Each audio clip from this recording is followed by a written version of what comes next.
এখন বাজে রাত ২টা ৫০, কিন্তু চোখে ঘুম নাই। এই সিরাতটা নিয়ে বসছি রেকর্ড করার জন্য। আমার বাংলা এবং ইংরেজি উচ্চারণ খুবই খারাপ, তাই এটাকে ঠিক করার জন্য রেকর্ড করে শুনতেছি। আপনাদের শোনাই একটু কী কী রেকর্ড করলাম।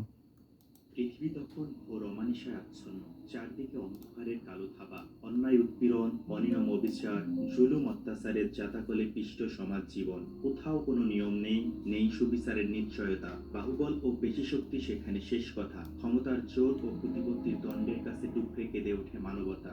অধিকার হারা মানুষের চাপা আর্তনাদ বাতাসে মিলিয়ে যায়। বঞ্চিত ও শোষিত শ্রেণীর অস্ফুট স্বর শোষকের গর্জনের কাছে ক্ষীণ হয়ে আসে। নিষ্ঠুর সমাজ নির্বিকার তাকিয়ে রয়। পাথরের হৃদয়ে কি আবেগের ঢেউ খেলে? মরুভূমির শূন্য বিয়াবানে কি শীতল জলের ধারা পাওয়া যায়?